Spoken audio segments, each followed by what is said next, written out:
Dieu. Yes. Missionnaire bazali. Coopérante bazali. Amen. Homme politique bapesi bato musu pombongo. Amen. Po basambwisa yo. Yes. So bapesa ki ombongo ana mutema malamu. Lelo ba lo blango pale. Amen. C'est que ndenge bapesa ki obongo ba ebeka ke tokozwaye. Amen. Nana bien amen. Amen. Bo protéger kangai. Bo sambela kapona ngai. Bato nyonso ba na l'église. Ayeli prophétie. Jésus. Moussoye pour quoi sangai. Amen. Moussoye yaya. Avant d'être un homme de Dieu, j'ai la chair, j'ai l'os, j'ai tout ce que toi tu as. Ce qui me distingue en toi, c'est la grâce prophétique que j'ai reçue de la part de Dieu. Na bota ma pena mama. Amen. Na yoka penzala. Amen. Soki na bali na robota. Yes. Na sukola kape. Amen. Na zoka kape.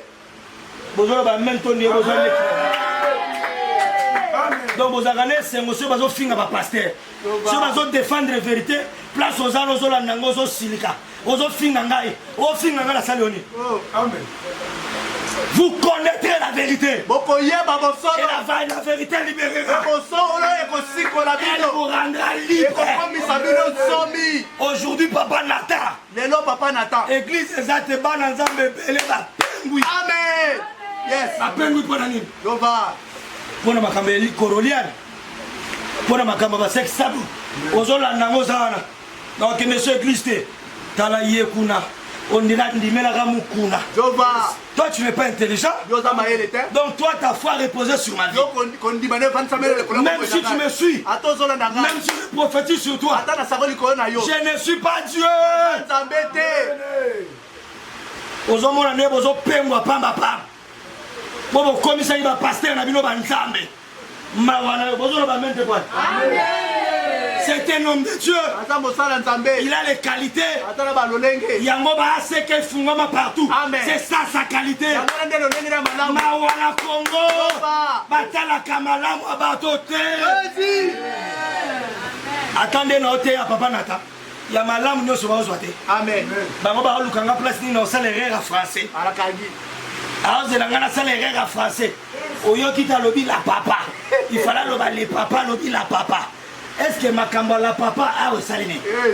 Na français, on va y aller puis on va voyer là. Jésus. C'est même pas mal là. Et ça peut être la bouteille. Non, la personne amen. Non, la personne amen. Est-ce qu'il trouvera la foi? Akokuta kondima. Pas bien au choix. Est-ce qu'il va trouver la foi? Akokuta kondima. C'est une marque de question qui veut dire na makambo ba pasteur ba komi ba politicien. Est-ce que bana nzambe belé ba rumela sur la persévérance? Jésus. Pendant que je parle papa Nata. Et belé que non mela dan koyo atika. Amen. Et belé ba zongi na baba. Amen. Et belé ba zongi na mibala bato. Yes. Na zongi li pour na moni pasteur. Pasteur kuta koye bongo ngai. Na zongeliye. Amen. Oye bakanani oyo ndimela kate. Amen. Moi je n'ai pas reposé ma foi. Ngana vandisi kondima na ngai te. Sur un homme. Nikola moto. J'ai un père spirituel. Ngana papa molimo. Mais ma bena ye talinga te. Amen. C'est Dieu qui le jugera. Amen. Ndemuta ko sambisa ye. Bakanisa ko lungo pesa na amen. Quand Dieu dit quand le fils de l'homme viendra, est-ce qu'il trouvera la foi? C'est une manière de dire. Est-ce qu'il trouvera des femmes et des hommes courageux qui vont accepter de prier malgré ce que c'est tard? Alléluia. Amen. Malgré ma image au monde, est-ce qu'il y a encore des gens qui vont encore prier? Est-ce qu'il y a encore des gens qui vont gêner? Amen. Moïse va prier là. Cette question-là, elle est paradoxale. Papa Nata, c'est une manière de dire. Est-ce que quand Jésus va venir, il va trouver les gens prier? Arline dans la... Amen.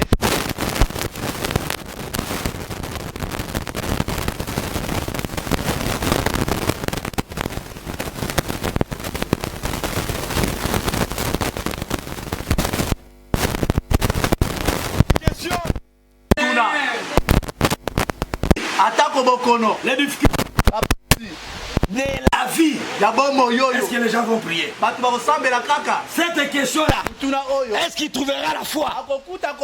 C'est une manière de dire, est-ce qu'il va trouver les gens qui vont continuer à lire la Bible? Ils vont continuer à lire la parole? Qui vont continuer à adorer? Qui vont continuer à bien s'habiller? Qui vont rester corrects et juges? Le diable a touché Job. Le diable a touché ses enfants. Il a touché ses habits. Il a touché ses élevages. Il a touché son travail. Mais Job a dit ceci. Je sais que mon Rédempteur, il se lèvera les derniers. Il se lèvera les derniers. Mon Rédempteur, il se lèvera les derniers. Nako Pengwa. Amen. Toko Pengwa. Ça c'est la parole, papa. Na bandeli Toko Pengwa. Amen. Azolobo Sonia Mutakala basala nzambe. Et comment bimana ba téléphone? Tu parles, mais tu as les images pornographiques dans ton téléphone. Tu parles, mais tu suis la pornographie. Tu parles, tu es pédé. Tu parles, tu as les fétiches à la maison. Tu critiques, mais tu sors avec les maris d'autrui. Tu parles, mais tu es dans les péchés. Quand on la massa la mise sur la liste moninga. Amen. Amen. Là, ça va changer l'église. Tu crois que je suis prophète à cause de toi? Tu parles, mais tu es encore à l'alcool. Tu es dans les critiques. Tu crois que tu seras jugé par rapport aux choses de Mukuna? Quand on va te juger, on mettra le film de Mukuna. Mukuna sera jugé à sa place. Mie sera jugé à sa place. Toi qui me suis, tu seras jugé. Parce que tu sors avec le mari d'autrui. Tu sors avec les femmes d'autrui. Tu es dans la magie. La Bible dit il y aura des temps difficiles. Les gens seront égoïstes.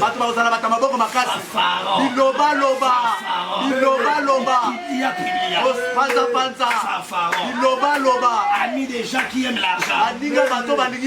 Ils vont haïr les gens du bien. Ils vont détourner leurs oreilles à la vérité. La vérité. Mukuna kweye bongo ye. Jésus a dit à Élie. Dieu a dit à Élie. Attention. Dieu a dit à Élie.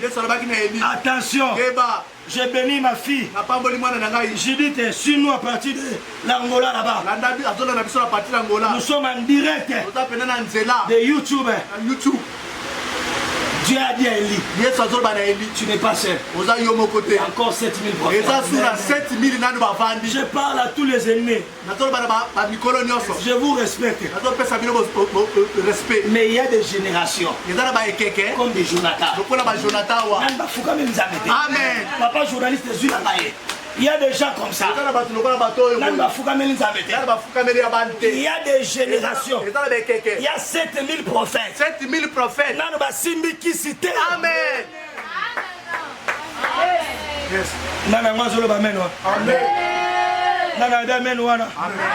La question là, Moïse. Si Christ venait, est-ce que malgré ma cambomoni, on ressemble à la carte? Malgré que année 2020, nous pouvons aussi le dire. Donc, comment on a ma camo? Amen. Non, nous aussi le dire. Donc, on yoka ma camo. Amen. Est-ce que malgré que yoka na yo tika la camo na zam? Amen. Amen. Nous les amabé. Amen. Nous amabé. Amen. Cette question-là, est-ce qu'il trouvera les gens qui vont garder la foi? C'est une manière de dire. Est-ce que vous allez battre sous confiance? Est-ce que les gens ne vont pas abandonner les prophètes pour aller adorer les marabouts, pour aller adorer les fétiches? C'est une manière de poser la question. Est-ce que tu vas encore aimer ton mari? Tu vas aimer ta femme? Tu vas aimer tes parents? Tu vas aimer l'argent plus que Dieu?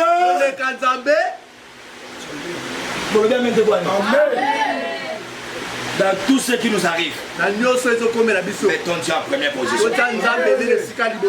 2 Timothée chapitre 3, verset 1er dit ceci.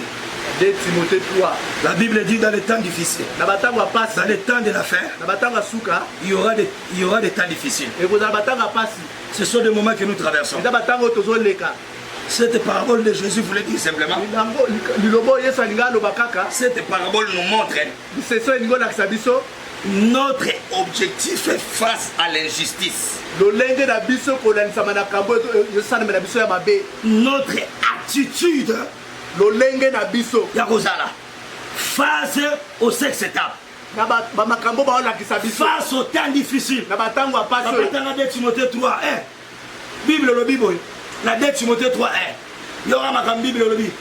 2 Timothée chapitre 3, verset 1er. Dans les derniers jours, la jeunesse. Les hommes ma cambo ba tuna question kuna. Na Nicolas Souka est-ce que batu ba yeba lisusu. Yeba ete. Na Nicolas Souka. Il y aura des temps difficiles. Batanga passe aux ala couronner kotinzala. Yes. Car les hommes seront égoïstes. Bonjour ba mente ba batu ba kokoma égoïste. Aboko makasi. Amis de l'argent. Batu ba kolinga bato bazala ba mbongo. Biloba loba. Batu moko bapesaka valeur na mutu te atukaka makambo ya Nzambe bakoma barebele oyebike likambo ya mukulu oyo oyebike likambo ya mukulu oyo papa likambo ya mukulu oyo ekokoma mateya ya mwana naye nazalaka kuna. Amen. Amen. Likambo ya mukulu oyo epesi matière epesi sujet de prière na mwana nazalaka kuna. Mukuno osali mabe. Osali mabe pa mukuna. Il fallait que attendre la poste soutenir Renaissance. Il faut que président yo soutenir roi ko batama. Moni makambo. Boko yo ka mercredi. Boko yo ka l'homme de ceux de 6 points. Alors sur la 3 points ça les cas. La Bible dit Nicolas Souka batu ba koma ba rebelle na ba para.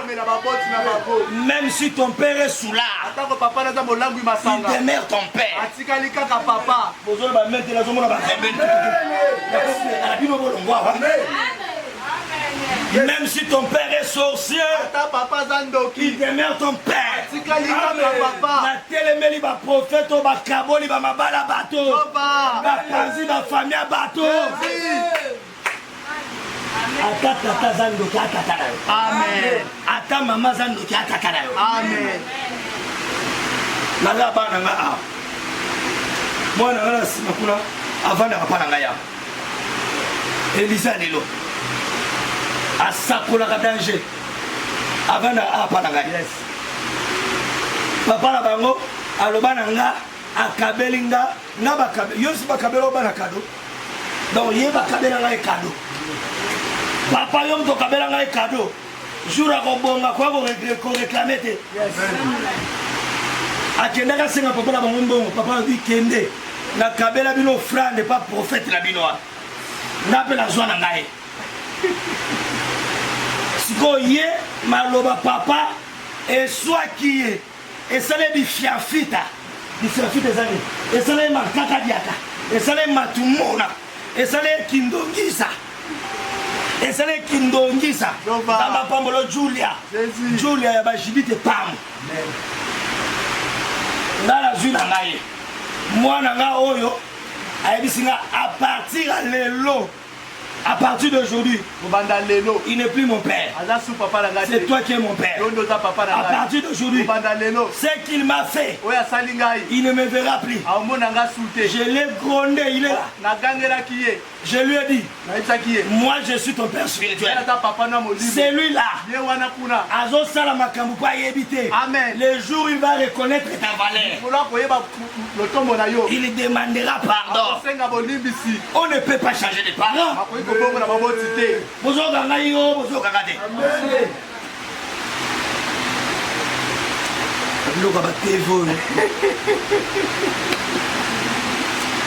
Pasteur, bazala batata milimo te.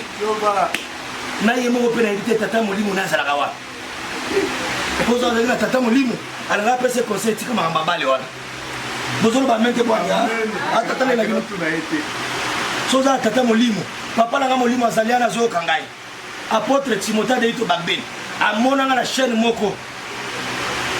Na otanga kumba chaîne ngote. Amona na chaîne prophète moko. Na otea na chaîne wana. Abisinga komona na mona kyo ya suka na mona sur la chaîne na te na la TV batu ba olanda nga mokile mona ngai me tata molimo amoni ngai abisinga na mona sukura te batuni pona ni abisinga doctrine na biso la doctrine à batu wana et kokalité mon père avait raison plus tard on a arrêté ces prophètes là. Plus tard, son témoignage a été essuyé. Bon, cela va continuer avec la chaîne. Et moi aussi, j'allais être essuyé. La Bible dit les gens seront rebelles à leurs parents. Ils deviendront des rebelles.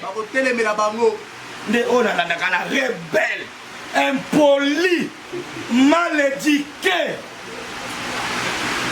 Azanga tata ozanga mama yoza mwana ndeni oza Melchisedek papa na bino ata suba kaza papa amen papa na bino ata atanga so aza papa amen ata ko ya malade ndeka kaza papa amen papa na yo ata za na faiblesse a papa amen no wa langwe masanga atikali bolumbu no lamwe masanga asali buzoba mwana moko rebela fingi mais moko mwana zwe lamba amen ay ko finika papa amen mwana akonseyaka papa mena kobata yes mwana lobaka mabe papa na public ete amen nzamba ko permettre bino bana bomona ba faiblesse a batu ya batata na bino Ponzamba la sabino ke baza bato. Amen. Tangelanga musala nzambe nini na kati ya Bible. Asaleli nzambe sans faiblesse. Azate. Ata Eli. Akimba Jezabel. Nzambe bise kende bunda. Abino zonga te na banga Jezabel. Yes. Amen. Nzambe amekana Moïse kende ko lobela Pharaon embadi nazali kukuma na ko lobate. Nzamba meka l'apôtre Paul a dit embadi nazala kunkiawa so lingina sala yo longola nga kunkiawa nzamba ebise tika kunke vanda ma grâce te suffit tous les hommes de Dieu ont des faiblesses. Il n'y a que seul Dieu qui est juste. Mais quand il est à nous, nous devenons aussi des justes. Nous devons condamner le mal, mais nous devons respecter nos pères spirituels. Amen. Nana Zolo Amen. Amen. Qu'est dit le prophète? Le prophète dit quoi? Jésus revient bientôt. Quand il reviendra, le problème de Dieu, est-ce qu'il va trouver la foi? À cause de ce que tu as vu, tu peux perdre la foi. Charlotte dit Makambo Bazola Sabiso sur Facebook. Soko lenda te ma bondeli. Oza fermité dans la parole. Tu peux abandonner. Papa Naka, okoko sundola. Amen. Tu peux retourner dans le monde. Qu'est dit le prophète? Jésus revient bientôt. Car toi tu n'es pas juge à la place de Mukuna. Les vidéos sex étapes que vous voyez là ne doivent pas être un sujet pour que nous puissions abandonner la foi.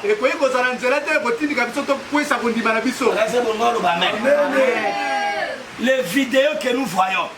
Bilingo bazolakisa biso. Ngana oloba oye bimi mikolo te. Ngana oloba na oye kobima. Amen. Na oye kobima. Amen. Na batu musu babi bo sala attention to bombi ba vidéo.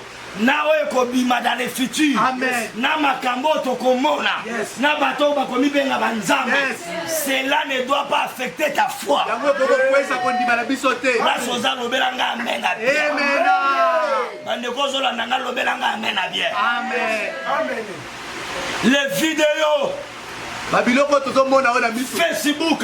Facebook. C'est un moyen que le diable utilise Eza elili eloko nzamba diable nazosalela pour toucher ta foi. wana kobebisa kondima na yo. Il cherche ta foi. Azoluka nde kondima na ekweya. Il cherche à ébranler ta foi. Azoluka nde kobebisa kondima na yo. Il cherche à ce que tu abandonnes la foi. Azolinga te otika kondima. Il cherche à ce que tu sois séparé de l'alliance Azolinga te okabwana na boyokanya nzambe. avec ton père spirituel. Na papa ya molimo. N'abandonne pas ton père spirituel. Papa na molimo te. Mais priez pour lui. Sambela pepo na ye. Communauté ACK. Communauté ACK. Écoutez-moi bien. Tanga malamu. Soyez dans la prière. Boza na losambo. Entrez dans la prière. Bota na losambo. Vous ne connaissez pas Boyebite. quel genre de combat Lolengeni na bitumba. que cet homme de Dieu là est en train de traverser. Papa na bina zolekisa. Au lieu de critiquer, Esika kotuka. effacer les images, Bolongo na belingi wana. effacer les vidéos, Bolongo na belingi ndio entrez dans la prière. Botande na kata losambo. Enfant de Dieu, Bana nzambe. entrez dans la retraite. Bota na kata losambo. Gardez votre foi.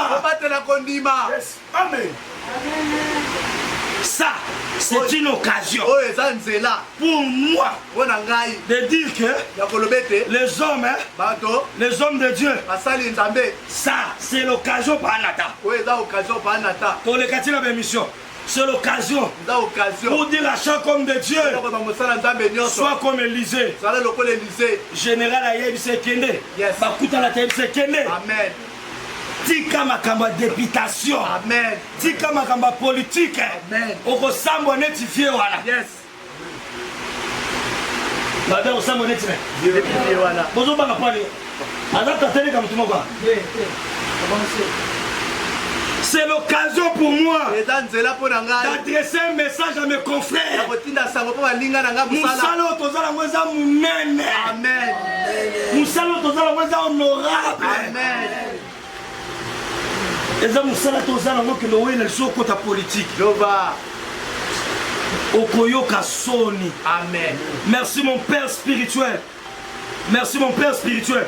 Là mon père est en train d'écouter. Jova. Je suis béni avec mon père. Amen. C'est l'occasion pour moi Eza nzela po na de ngai. dire aux hommes de Dieu, Koloba basala nzambe. n'abandonnez pas les ministères. Kotika lotobo te. Mende va partir. Amen. Mende va partir. Menda kokende. Mais toi tu resteras apôtre. Yo kotika na Tu ntoma. resteras bishop. Kotika na Tu bishop. resteras prophète. Kotika na mosapoli. N'appuyez pas ces postes-là. Kolula na yo bakiti wana te. Eza batango muke.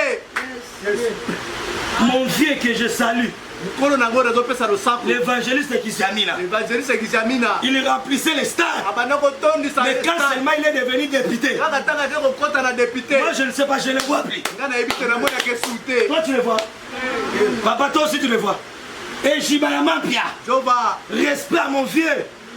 Mais quand il est devenu député, Kaka tanga koti député. je ne le vois plus. Mona ke sute. Je salue mon vieux. Nazopesa losako. Godin Boy. Pa mukolo nanga Tout godé. le respect je lui donne. Respect nazopesa yo. Quand il faisait paix à son âme, l'émission avec Pasteur Blaise, Kaka banosala émission na pasteur Blaise. il n'était pas encore député, Azali na député mais il te. était professeur. Azali mosimo. Il était pasteur. Nan ba finga était na degré ndenga comme les politiciens. Jova. L'occasion pour moi Eza nzela po na de ngai. dire aux hommes de Dieu, Koloba basala nzambe. quittez là-bas. Otika nzela wana. Le peuple de Dieu a besoin de nous. Bana nzambe bazala posa na Il y bino. a les âmes qui meurent. Tala ba milimo Nous ezokufa. avons des gens à soutenir. Tala bato kosunga. Regardez les grands hommes de Dieu. Botala basala nzambe nyonso ya minene. Regardez Renard Bonke. Tala Renard Bonke. Aujourd'hui, il est où? Lelo aza wapi? Écoutez-moi, homme de Dieu. Oyokanga basala nzambe. Les gens donnent exemple. Hein. Oh, Daniel était politicien. Daniel azalaki politicien. Oh, Joseph était politicien. Joseph azalaki politicien. Oh, David était roi politicien. David azalaki mokonzi ya politique. La Bible, hein, Biblia on le dit par rapport c'est-à-dire l'époque que David a régné. Il n'y avait pas de limousine. Il y avait des chevals, des chars. C'est comme ça que nous avons place apôtre Paul a dit que la femme se taise. Il y a dit moi ça l'obate. Or Galate a dit en Christ, il n'y a ni homme, il n'y a ni femme, il n'y a ni juif, il n'y a ni grec.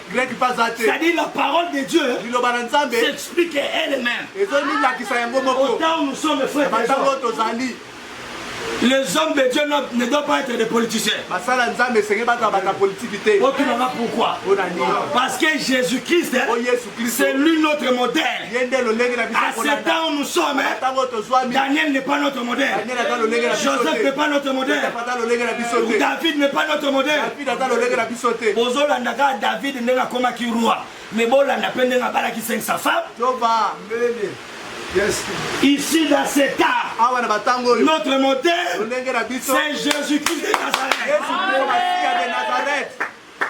Abandonnez les équipes de foot.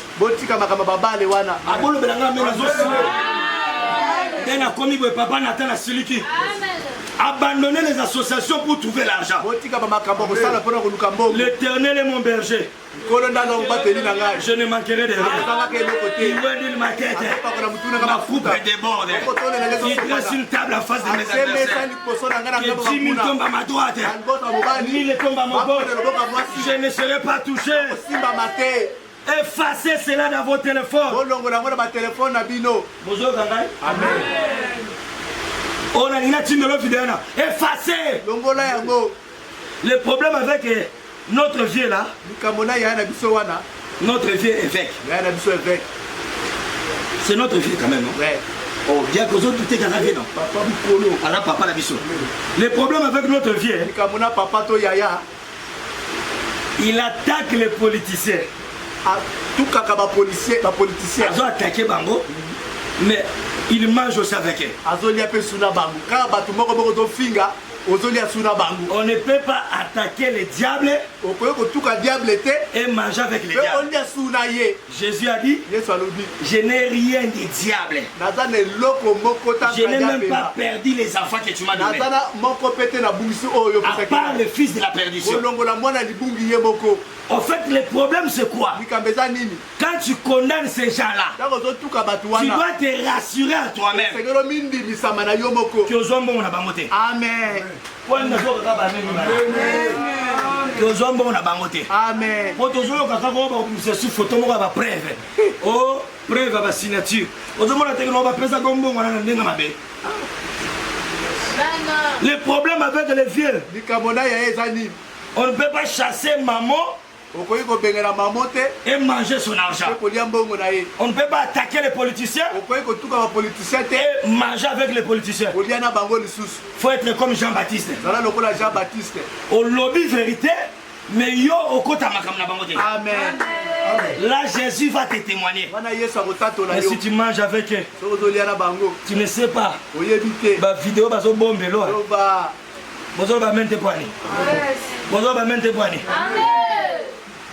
Parce que j'ai entendu papa. J'ai entendu. On a dit, oh, balaki que la vidéo moko aswa kimbongo. Ba obimisango. Les gens la labo ba obimisango. Balaki que to obimisa vidéo. Oh ya bambongo. Photo mususu pe.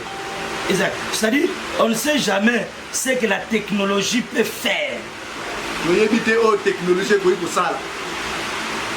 Oui, on a tali ba image yango. Na moni via l'alia au gonflé. Ce bâtiment qui est volume. Ce nini. Na évité ce za solo. Ce pesa lukuta. Mais ce que je te dis, technologie a avancé na niveau moko. Ba koko sala na ba vidéo, na ba photo et puis au sambo na yo. Critiquez la terre. Amen. Vous ne savez pas dans quelle tribulation, dans quel combat cet homme de Dieu est en train de traverser. Nazoeka lokola Joseph a Bible. Mon koloba présenta qui est Lamba Joseph. pas moi ça Potiphar. Et la mbé bima tina ba journal, tina ba TV. Oyebe lo ni ba komara na Facebook na tango na ba. Tango ba kanga Joseph a violé. Oyebe lo ni ba betaka na Kinshasa l'équipe partout na air na bango. Na Kinshasa l'équipe partout tango na bango. Bazala be la papa na tango na bango. Bazala be la Jimmy Mukendi na bango. Amen. On va récupérer la situation Joseph. Amen. Moi ça Potiphar a koko sa te. Batu ba linga bandi makaka korolia. Bandi manduma. Bandi maba homme politique. Mais batu ba lingo protéger ba héros na bango te. Yes. Na era Joseph. Tant Joseph ba bimise lamba. Mutu mwaza le lamba te. Mutu mwaza tana kitambala te. Le la pesa kitambala. Pesa kitambala rapidement. Moi ça Potiphar aina kitambala. Siko tango ba magistrat ba ye. Potiphar abili kambo photo talango. Bobenga pa Molière. Bobenga pa Molière aya. Pa Molière aya na bango pasalaki. Amen. Kinshasa na biso pasalaki. Amen. Nata na bango pasalaki. Ba bengi tango nata ba ye. Moi ça Potiphar zo le langa le lamba. Le lambo ya nani?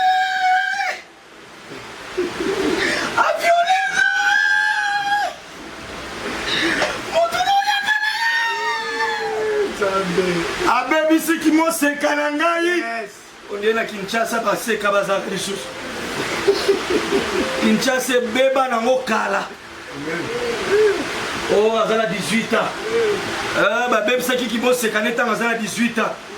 Moi na 18 ans na ba image au total ki wana. Wana mwana kola. Akola. Mwana mukeme makambo sa ya ba mikolo. Ba pasteur ba ko isa batu. Tangu yoza mukolo ba yo ko isa yo. Oboya kate pona ni. Yes. Ozaga toke na okena ngate okende. Na okena ngate okototel. Na okena ngate ozula transport. Na okena ngate okotula chambre. Ndumba moko boye. Et tout la moko boye. Là ça va na mate ba ndiko fingo za ndumba. Ba força que na makasi te. Ozomona ne ba men na sentir na ngelimo. Amen.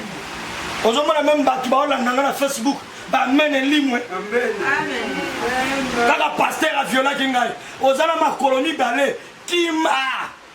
Ozala minoka nganga. Lokoso mbongo batu ba yase ku. Pona mbongo pona mutuka. Ateka nzoto na ye. Tote ya te. Ala sa image à pasteur. On a fait nzoto na ote pona ni. Bozongi sangana ba droit na ngai. Tango tinda ka photo na oyo moko yeba kite. Tango zo tinda photo oyeba ki ngote. Bozongi sangana ba droit na ngai. Nazo régler 4 fois par semaine, 4 fois dans mois. Nazo régler. Moi ça je règle en 4 jours. La mois moi règle en 4 jours. Yosko zo régler 4 fois par mois. C'est que sans ça les a règle la règle. Oh, déontologiquement la clinique. Ce muto bima makila, fatika la part. Amen. Yo muto zo bimisa makila na mois moko 4 fois. Hémoglobine faut kita. Tozo mona nzoto loka bien. Aïe aïe aïe, les alliés qui sauvé ba amete. O ela ki kope yaya. Kope nde simbite yaya, tika bisoto vanda. Nzamba batela ba obna ba koite. Ba ba ko nzamba telemisa bango. Amen. Oyebi na tia na ngalelo. Amen. Est-ce que tango mokela ko ya okuta bondima? Ndumba moko boy makota ki akomi protocole. Ozomona nde ba mene zo sila na setting. Azolo ba pera ba. C'est kaka ndumba. Aibi ba boîte nyoso à Kinshasa. Aibi biloko nyoso ba marié ba salaka. Tote ya te. Ndumba moko boy. Pasteur tala. Keba na mwana mwasi wana. Kadia pemba. Kaka wana za nzambe te. Keba na bato baza tout autour na yo. Amen. Mutozo ya, na yamba l'église nanga. To sali prière na badara papa nata. Après prière, moi si mon asakoli pona e. Ayoki li sakole tout ya peso frère. Alandinga tin église. To combien en église? To sali 3 mois. Après 3 mois, ayepsi bato na lalaki na lotaki nzambe ayebisa ngai ya de cela 9 ans ke mosakoli José aza mobala vi na nga nzambe wana alakisaki yo alakisa mpe ngai mpona nini kozoloba amen te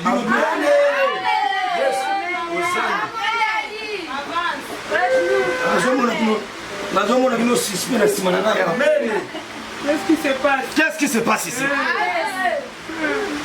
Ebzingo nzambe ayebisaki ye bokondanaka va mais badegré bakomba ya bato baza eleve ya soki ekomeli yo yo moto ozopublie okokweya soki tobanga nzambe eza mpona makasi na biso te diaka eza mpona ngolu ya nzambe likolo na biso nana abi amen. Le Seigneur m'a dit, le Seigneur m'a dit. Quand le Seigneur t'a dit, là, ne peut pas me dire. Soyez bénis. Au temps de Joseph. Bokolo ba sunini. Vidéo yangoyo. Vidéo. Bokolo ba sunini vidéo. Vidéo yangoyo. Sûrement ce vidéo ezaki na ero wana pa nata. Ne bazong cette vidéo. Nous avons vidéo ezaki te ayele lamba. Amen.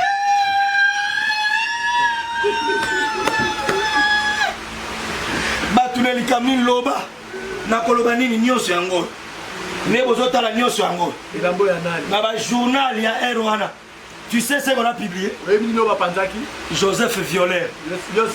À cause des preuves. L'habit appartenait à Joseph. Mais le sang n'était pas pour Joseph.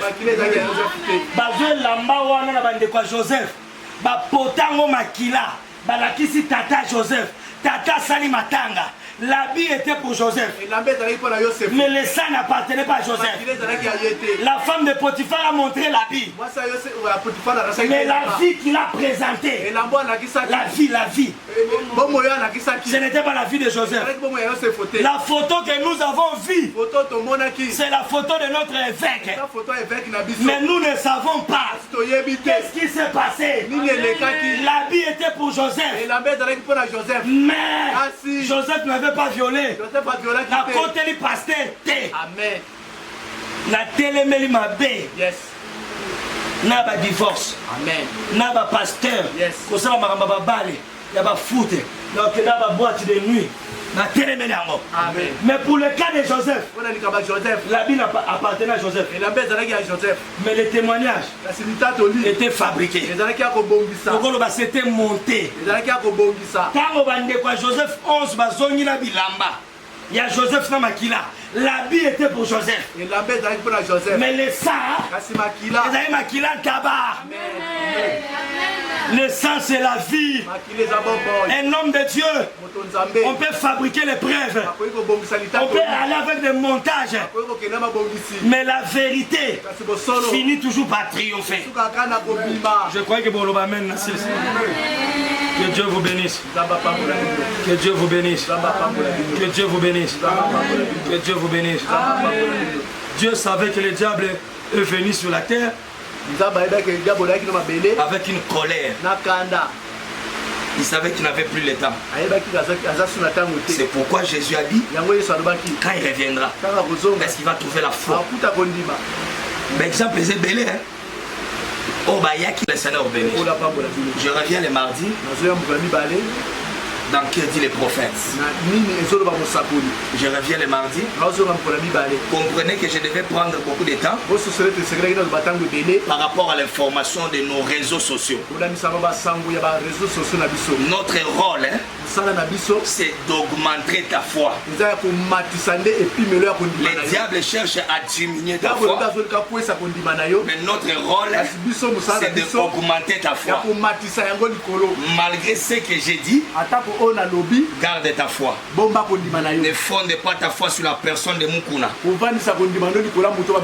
Ne fuis pas l'église parce que Moïse Mbi a fait ça. Tu peux croire au travers des noms, Mais les salis, c'est en aucun autre nom. Je croyais que je parlais à quelqu'un. Les salis, c'est au nom de Jésus. Ce n'est pas le nom de Mukuna. Ce n'est pas le nom d'un pasteur. Quand tu suis mes messages précédents de la foi, mon message là précédait ce qui va venir. Toi qui m'as suivi aujourd'hui, reste dans la prière. Acte chapitre 12 est pour toi. Quand le diable a emprisonné l'évêque Mukuna, le rôle de l'église, c'est de prier pour l'évêque. C'est de prier pour moi. C'est de prier pour Coutinho. C'est de prier pour Marcelo. Toi qui es un homme de Dieu élevé, amen. Parce que ça peut aussi arriver chez toi.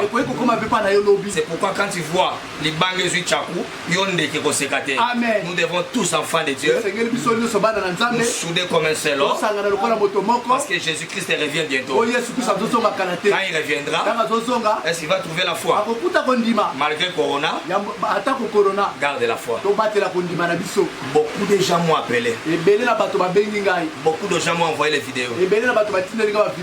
J'ai vu ça, j'ai examiné. Mais comme je n'ai pas de matériel exact, ma matériel au TFI à Zanango, télévision française numéro 1. Yes. Tala TFI 1, chaque jour, à 20h50, nous avons un montage à ma vidéo.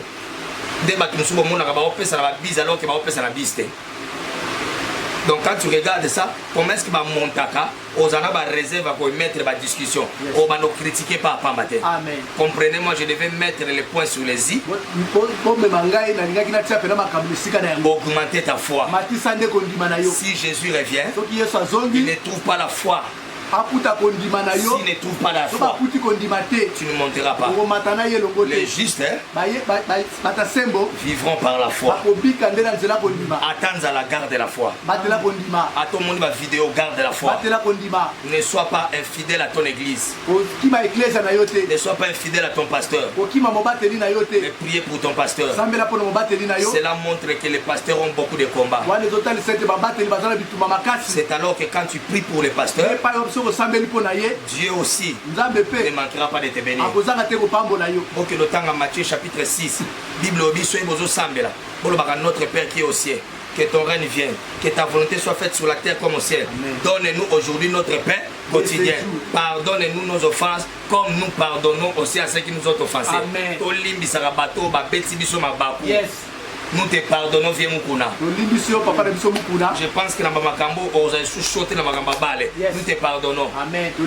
Nous te pardonnons. Nous effaçons les vidéos que nous avons vues. Et la vie va continuer malgré ces vidéos-là. Mais versant les sucres en Bible lobby. Donne-nous notre Père quotidien. Pardonne-nous nos offenses comme nous pardonnons à ceux qui nous ont offensés. Ne nous soumets pas à la tentation. Amen. Priez pour nous. Parce qu'il savait que la tentation sera forte.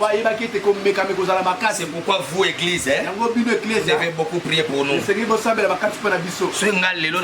Combien de personnes combien de personnes Combien de personnes c'est pourquoi dans tes prières, moi j'ai besoin de ta prière. J'ai besoin de la prière de mon Père spirituel. J'ai besoin de la prière de l'évêque. J'ai besoin de vos prières. N'est-ce pas qu'il est écrit? Cette fois mon serviteur tombera. Le Seigneur va les relever. Ma prière ce matin, que le Seigneur relève tous ceux-là qui sont tombés. Je ne parle pas seulement des pasteurs. Même toi qui es tombé, tu es sorti avec les hommes d'autrui, tu es sorti avec les femmes d'autrui, tu es tombé dans les fétiches. Que mon Dieu te relève, que mon Dieu te sort dans cette prison-là. Là où tu es tombé, dans les poisons, dans la magie, dans la prostitution, dans l'impudicité. Ma prière aujourd'hui, que Dieu te sorte là-bas. Que mon Dieu te bénisse. Que mon Dieu te bénisse. Si j'étais une bénédiction pour toi, toi. Dis merci à Dieu. Dis merci à celui qui était derrière la caméra. Dis merci à notre régie finale. Notre réalisateur Natasiata. Dis merci à son équipe. Dis merci à mes collaborateurs qui sont mes enfants. Nous disons merci pour notre diacre, mon fils. Diacre René. C'est mon fils. Ça fait 11 ans qu'il est sous mes pieds. Je ne peux pas acclamer Dieu pour Diacre. Il est là. Il est là. Voilà, il est là. C'est un militaire. C'est un militaire. Si ces messages vous appliquent, c'est un militaire, c'est un officier supérieur. Si ces messages vous a plu, dis merci, c'est un interprète, mon interprète. Mais j'ai aussi mon interprète l'international. C'est une femme. Dis merci à Abigail, elle est là.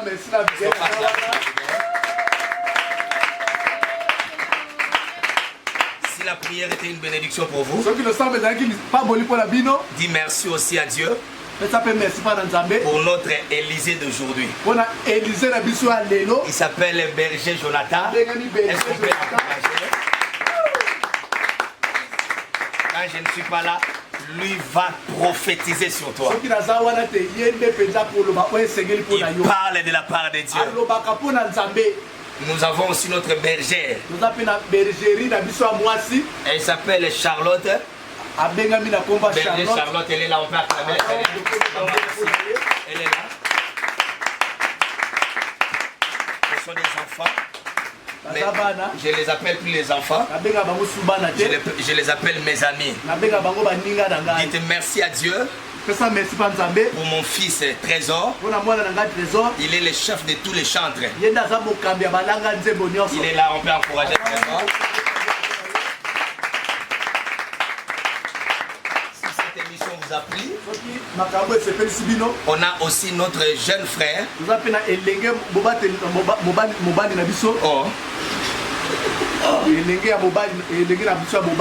Julia dis merci à notre berger. On l'appelle David d'aujourd'hui. Il s'appelle berger Moïse, il est là.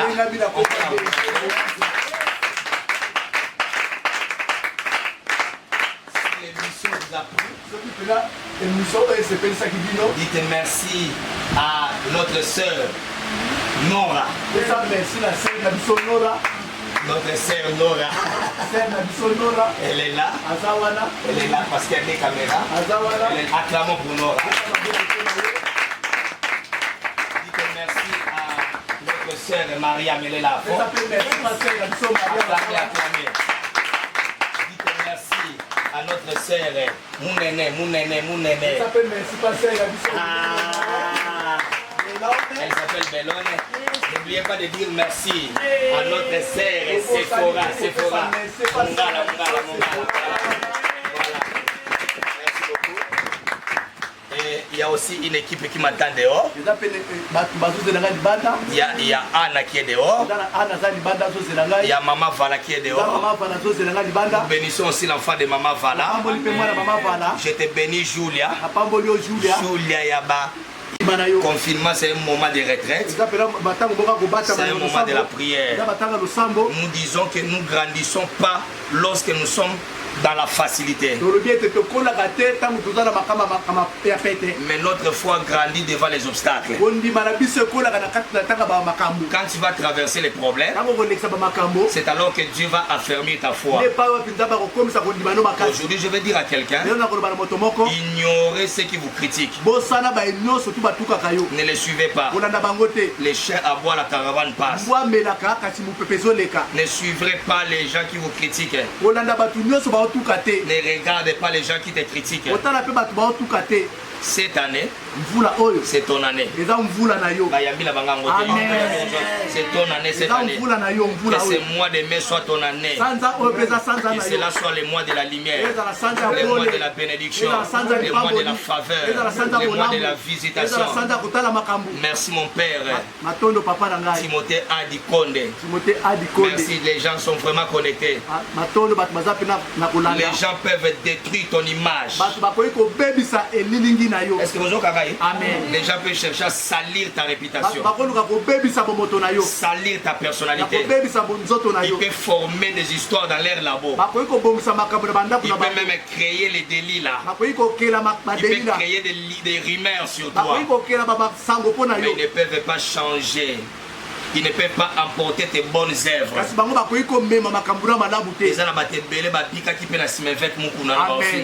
Donc les gens ne peuvent pas changer ce qui a été déjà fait. Les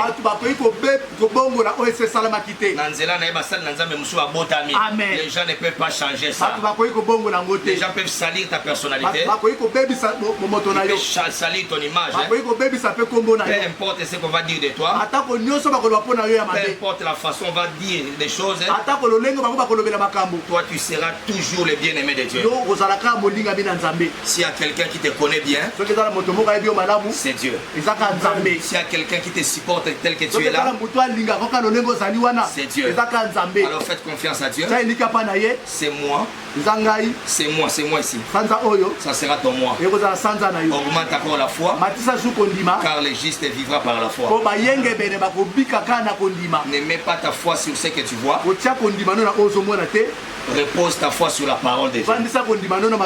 C'est la véritable prophétie. Que le Seigneur vous bénisse. Si le Seigneur vous a béni, dites merci à votre frère, le prophète Joseph Ongwa, qui a disposé le temps pour te parler. Dites merci à tous les gens qui m'accompagnent, qui me soutiennent spirituellement. Merci. Merci pour les gens qui prient pour moi. Merci. Merci pour les gens qui me soutiennent financièrement. Merci, je vous bénis. Je bénis Maman Nanou à partir de Londres. Maman Mariam. Je bénis l'évangéliste Silas. L'évangéliste Junior. Pasteur Thierry. Je bénis les gens de mon église, là où je suis le gérant. Si l'émission t'a plu, partagez l'émission. Ça sera le droit des réponses de tous les gens qui vont critiquer, ça va augmenter la foi. Mais surtout, abonnez-vous à notre chaîne. Notre chaîne c'est Meda TV. Abonnez-vous sur notre page Joseph Ongwa, Timothée chapitre 4.